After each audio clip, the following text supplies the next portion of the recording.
Hello and welcome to Battery Dance TV.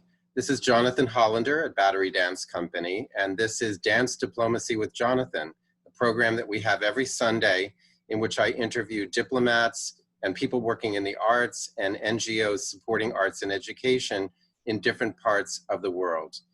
I'm so privileged and happy to have my friend Phil Breeden with me today for this interview. I think Phil and I first met in 2004 in Tunis. There's been a lifetime of journeys between 2004 and now. My goodness, we couldn't possibly have understood where we would be right now in the middle of the pandemic. No, not at all. So we Phil, know where we started. We don't know where we're going most of the time. Well, part of that is called improvisation, which is part of the toolkit of a choreographer and dancer. And I guess it is also for a diplomat, and now you're an educator, which is something you've always been. But place us now where we're reaching you. Okay, well, right now I'm at the Institute for American Universities, which is an educational NGO based in Aix-en-Provence in France and has been in existence for over 60 years. It was started by a group of Americans after World War II in 1957 who were looking for ways to promote the idea that Americans should study abroad and wanted to create opportunities for them. And it was one of the first programs to work with the idea that you could teach in English abroad to lower the barriers to study abroad for Americans who didn't speak a foreign language. And since then, we have focused on study abroad for American university students. We always teach them French, but we still keep this approach where we teach most of our courses in English. And in recent years, we started the American College of the Mediterranean, which is a degree-granting school, a teaching college, that builds on the IAU heritage and still seeks to promote study abroad for Americans.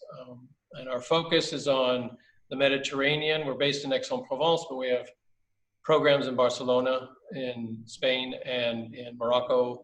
And recently, to come full circle, a couple of years ago, I started taking students to Tunisia, where we first met. So I'm continuing in your footsteps, Jonathan. I'm taking people to Tunisia to learn about Tunisia and to learn about themselves through education and culture. Well, 2004 was Battery Dance's first tour of North Africa. And so you were helping us break ground.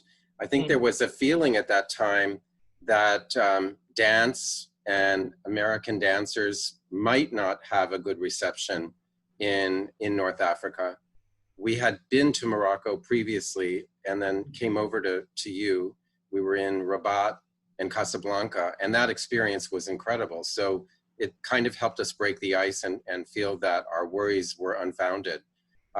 Could you take us back to that time, or actually even before that, when you joined the U.S. Foreign Service? How did that all happen for you in your life? Oh, where were you? When I joined the U.S. Foreign Service, well, that was a while ago. That was in 1986. I am a product of study abroad. I studied abroad in France as a university student, and that's what gave me the idea that living and working abroad might be something for me. And after graduate school, I joined the Foreign Service in 1986. So I had a good run.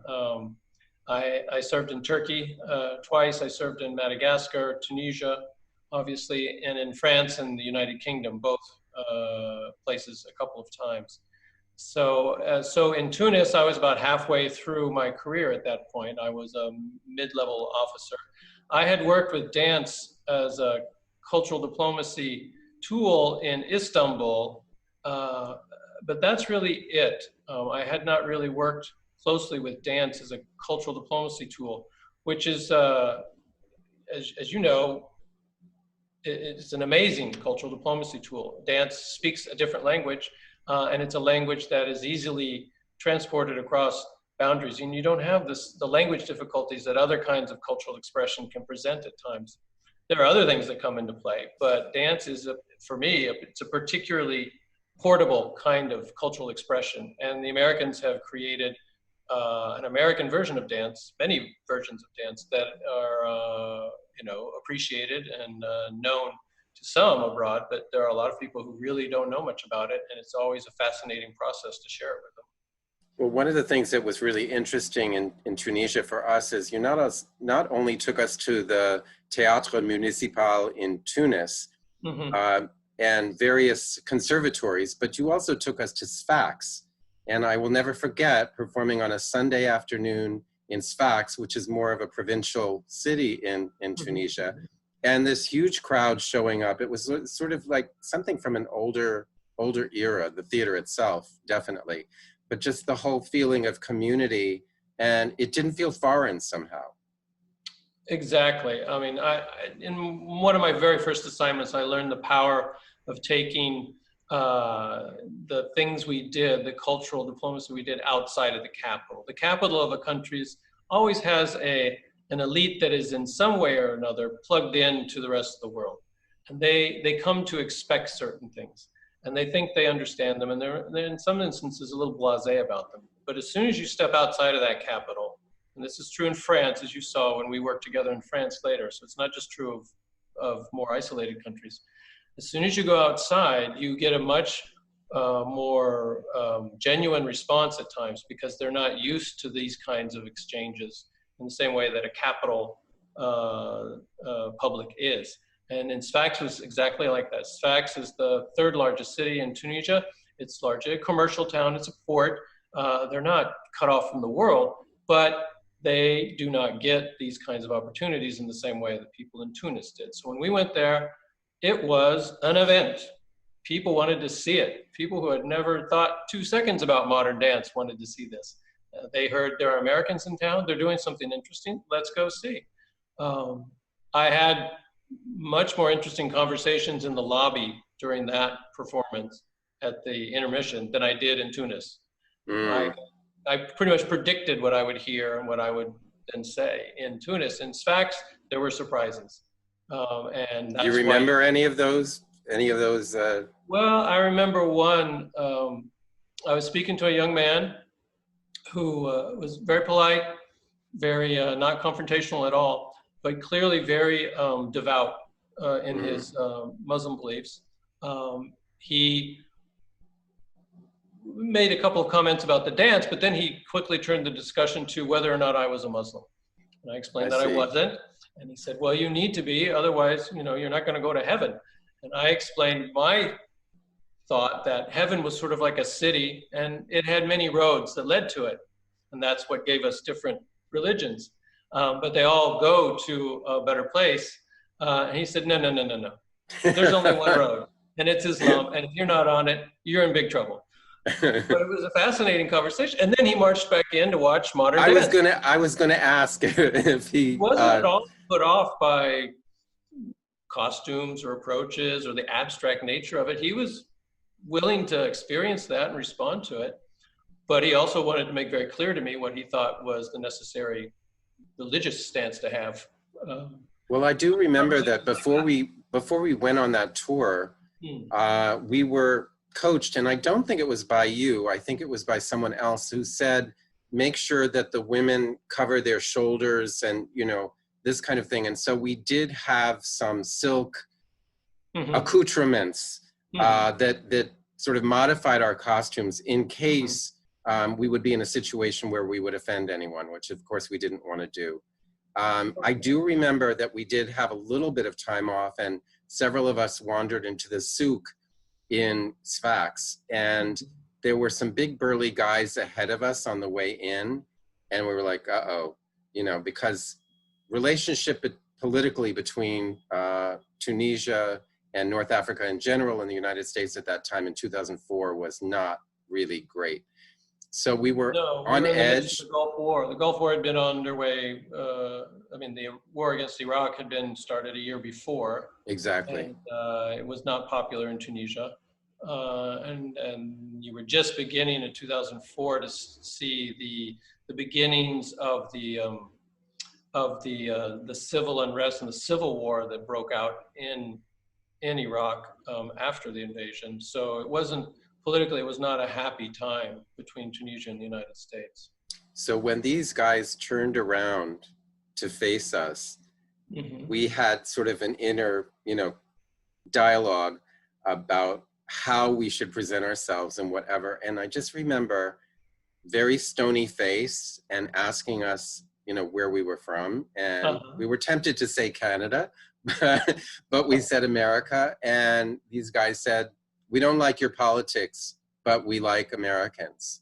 And then they broke out into smiles. And I'm having shivers. It was just one of those, it proved what Senator Fulbright and so many people in your line of work have always believed, that people-to-people diplomacy is the way to bridge the gap between people of religious persuasions or political persuasions. So I think it was a win.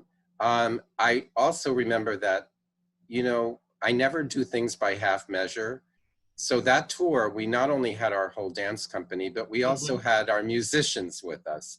Yeah. I wish I could do that over and over again, because the musicians had their own way of interacting with the Tunisian conservatories and musicians. It was a wonderful blend, and another way to interact.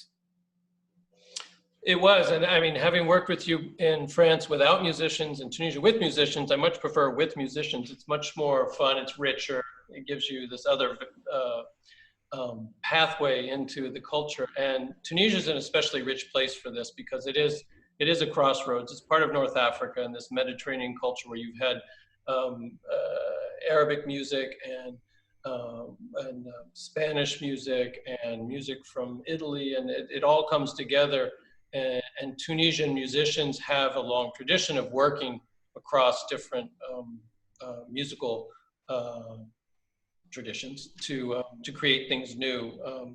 Anwar Brahim, one of the world's greatest oud players, is a typical example of that. He often works with jazz musicians from Germany and the UK and other places to create these new kinds of music. And he's a classically trained oud player, and they're playing free jazz, and they create new things. And those are the kinds of people your musicians were meeting.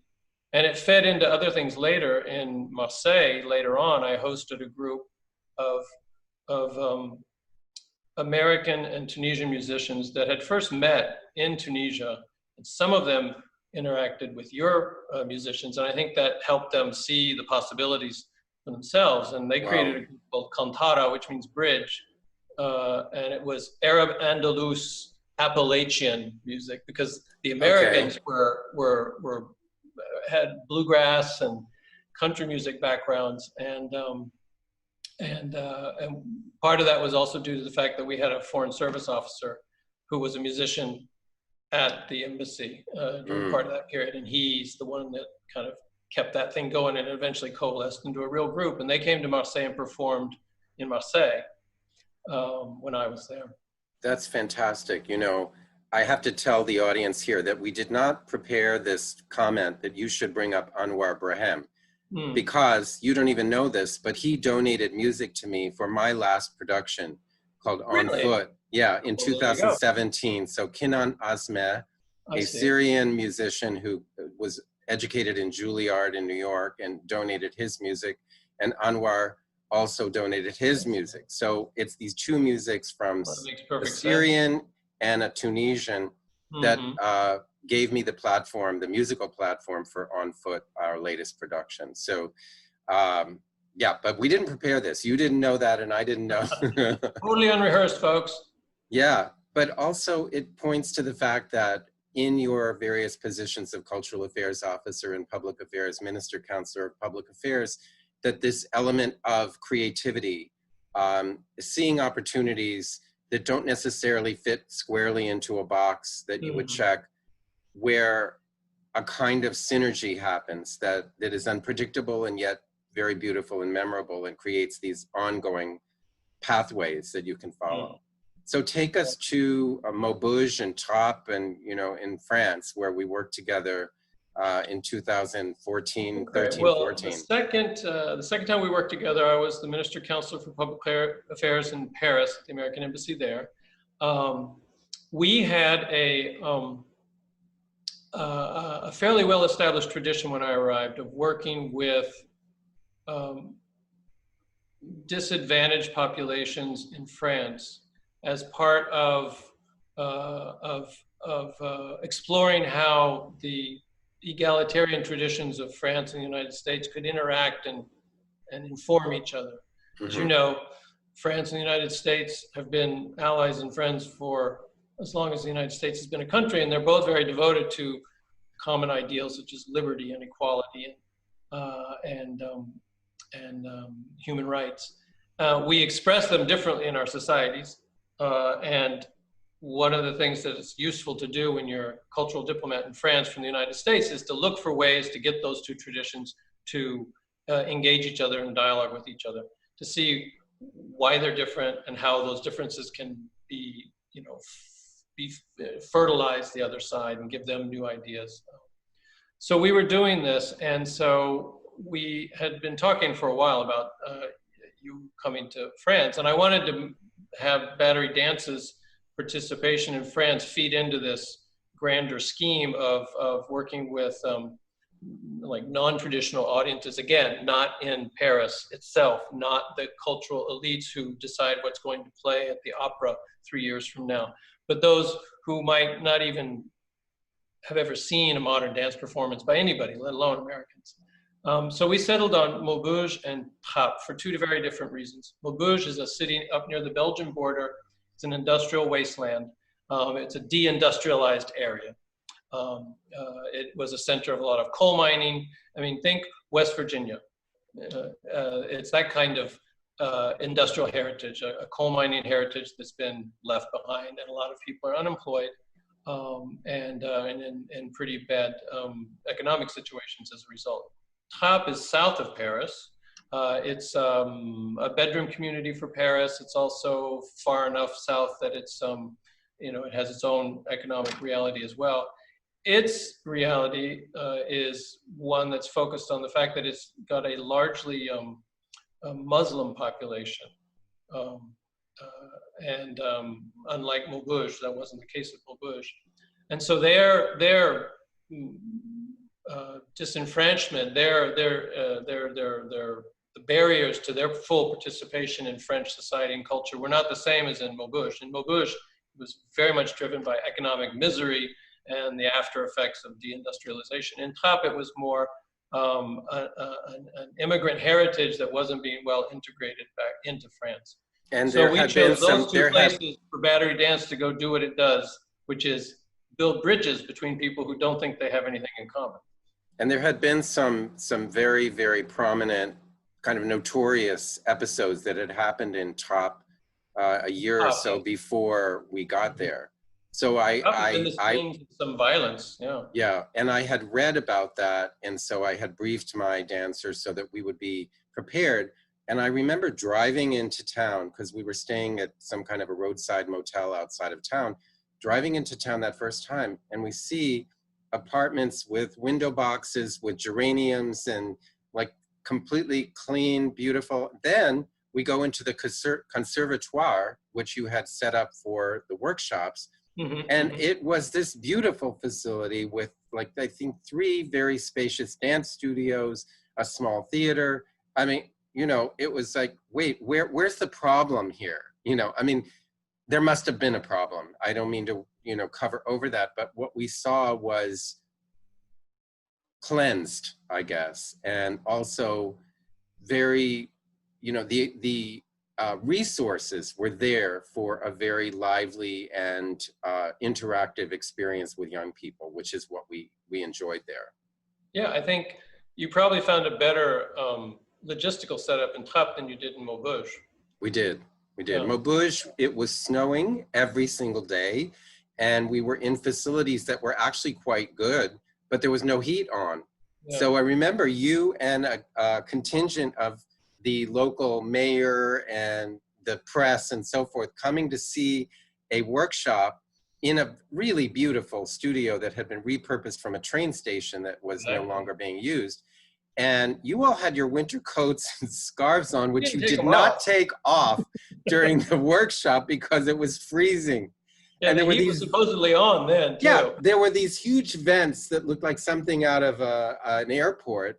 Nothing was coming out of that. So, yeah, speaking of the economic, challenges there, that was a perfect example. And we really had to be, I also remember we went to the theater, which was a new theater, but it had no equipment in it, which was a shock to your embassy, because all of a sudden you had costs that you had not anticipated. And the theater was freezing, and somebody called the engineer from the town to come. And he was likewise wearing very heavy woolens and everything on stage with a thermometer, walking around like this. And we were like, yeah, these dancers are not allowed to wear winter coats when they're performing. Anyway, these are challenges that you and we shared together and come up with solutions, and we did. And thanks to you, we had a full house in both Top and Maubeuge. Again, just as you were saying in Sfax, it was an unusual situation. People wanted to be there. And I think we also had to create in this lobby in Le Vroy, which was outside of Maubeuge, because Maubeuge, I don't know, whatever happened there. And so they had to construct dressing rooms for the 100 young people who took part in our workshops. Again, just improvise, figure it out, and get it done. And that's what has been so wonderful about working with you. So how does it feel to have left the Foreign Service and entered the world of academia? It's been fascinating. I mean, there's a continuity here. As I said, I'm a child of study abroad. So the fact that this institution focuses on getting Americans to go abroad to study fits into what I did before. We always say, in cultural diplomacy, we've always said that we had the double mandate. Our job is to help foreigners discover and appreciate the United States, but we also need to encourage Americans to discover and appreciate the rest of the world. But we tend not to do a lot for that part, the second mandate of getting Americans abroad. There are some very famous and useful educational academic programs like Fulbright that do that, but most of what we do is focused on getting audiences abroad exposed to American culture. So it fit into my long-term goal. I thought, well, I've been doing that for 30 years almost. Now it's time to focus on this American component and try and interact with young American minds abroad and give them a perspective that they'll carry forward with them. And so it's been, and that's what I do, and I love it. And it's been the new thing for me is teaching. And as you know, but I didn't realize quite so much, is that there's a big difference between lecturing once in a classroom in the context of a course that somebody else is teaching and teaching the class yourself from start to finish. Although I live with a teacher, Laurence, who you know, has been a teacher and passionate about teaching for her entire career. Intellectually, I knew teaching was difficult and demanding, but I'd never done it really until now. And now I know in my heart as well as in my head that it's a very, very demanding job, and done correctly, it takes a lot of commitment by the teacher. So that was kind of a shock, but I got used to it, and I enjoy it, and the students are delightful. One of the things we face right now in the current context is that we don't have our students here. What we're doing right now is virtually, and it's hard. Somebody around, one of my colleagues was saying, my batteries are gone. My students are my batteries. They give me energy. You know, it's the interaction on a Zoom. They're not here right now, and I'm not getting the energy from them, and it's making me sad. It's making me tired. It's making me cranky. And that's something we faced when we had to switch to a virtual delivery of our courses in March and April. The spring was that we were losing that contact. So what's going to happen in the next school year? Well, this is a very difficult time for international education. For sure. Even in the United States. We're not immune to that at all. And we have these two principal activities: the study abroad students who come for 3-4 months and then go back to their home universities. Most universities have canceled their study abroad programs for the fall, and some of them have canceled them for the entire academic year. So we don't have any students study abroad students here right now. We would normally have in the summer, we have a lot of short-term programs. We would have normally about 500 students between Aix and Barcelona. We have 0 right now, and we have about 60 virtual students, mainly doing virtual internships, which is something that actually appeals to students. And you know, we got some positive feedback on. The fall will be similarly small. We do have our degree students, but those are new programs and not yet able to sustain the organization on their own. We're going to have around 15 to 17 degree students, which is good for us because they're new. So we're going to go through some difficult times, and we'll survive, but it's going to change the way we do business for a while. I think most study abroad institutions are focused on experiential learning, the idea that you learn by doing it, you learn by being in a different context, you know, actually going to some place and looking at it, experiencing it yourself rather than reading about it or watching a movie about it. So we do lots of field study trips. We go out and see things. The language students are just walking around in the streets with their teacher, looking at life and talking about it. They live in host families. As soon as you go virtual, most of that goes away. And so it's a difficult transition. But it does open up some possibilities, like long distance tutoring that maybe we weren't thinking about too much. So when we get through this, we'll have some new tools, some new virtual tools that will probably stay with us. But we want to get back as quickly as possible to having real students on the ground experiencing a different culture. It's exactly the same with the dance company and with the performing arts field, that we were forced into innovation with virtual programmings like this interview right now that we wouldn't have thought of doing. So there's definitely a positive side that will probably stay on when life returns to, you know, the performing arts and audiences can gather and so forth. But it's extremely challenging, and there will be some serious fallout from this. Yes, there will be. And the political context in the United States doesn't help on 2 levels. One is the pandemic's been badly managed in the United States, particularly at the federal level. So that delays the return to normalcy. And secondarily, the Trump administration's no fan of international mobility. And so that makes a bad situation worse. I think everybody is shifting, like shape shifting, in order to accommodate and to survive and to do a good job. I mean, nobody wants to do a halfway job. Battery Dance is producing 5 programs every single day, 7 days a week, or has been doing that since March 27th. It's exhausting, and we don't have a source of revenue for it either. But we need to keep our dancers and our artists and our staff on, you know, with food on the table.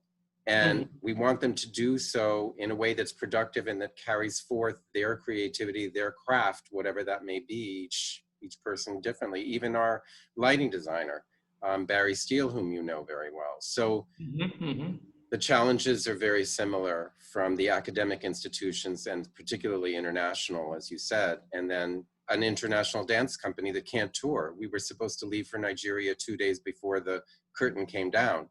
It's very lucky that the company didn't set off on that 20-hour trip, because they would have had to turn around and come right back. Yeah. So, yeah.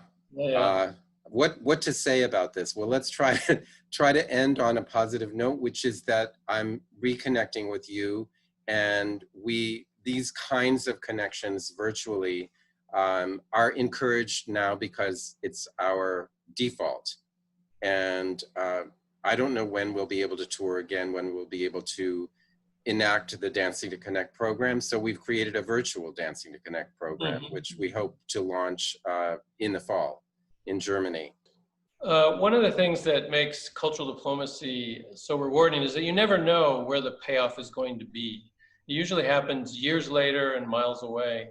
And a recent example for me was the Black Lives Matter protest that broke out around the world after the death of George Floyd in the United States. And one of the things that happened was it gave new impetus to some long-standing grievances that people of color in France had been expressing about police violence and other things. And I got a call from a New York Times journalist a few weeks after this started who said, you know, I've been talking to a lot of people who are directing these protests in France, and turns out there's a lot of them went to the States on programs that you did.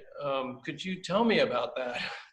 Wow. And I realized that a lot of people who were very active in these movements in France had made connections in the United States, had learned about different ways of thinking about these issues in the United States, thanks to programs that they had participated in that we had financed, as the US government had financed. And so it was just another illustration of the fact that these connections you create lead to results that you can't predict, but are ultimately positive and beneficial to the two countries involved, which is why you do these things. You just have that's an extraordinary backstory that nobody would ever have understood otherwise. No, not at all. Incredible. Fantastic. Thank you for sharing that. I wish you and Laurence all the best, and your family. I think that you could be in worse places than Aix-en-Provence. Oh, definitely. And let's stay in touch. Well, we will, Jonathan. And congratulations again on being creative and forward-looking in your response to this terrible and unforeseen situation. It's all my team. I've got a great team, as you know, because you know many of Please give them. my regards. I will. Particularly to those of them who were in Tunis or France with us. And Well, Sean, 17 years. I know. Celebrating this year. That's amazing. Yeah. And Barry as well. So let them know they're in my heart, and they're and I think of those times very fondly, and I'm sure that we'll come out of this with some new forward-looking. If anything, the one thing I've learned is that the need for international connections is even more important than we may have thought, and that I totally agree. That's what will keep us going.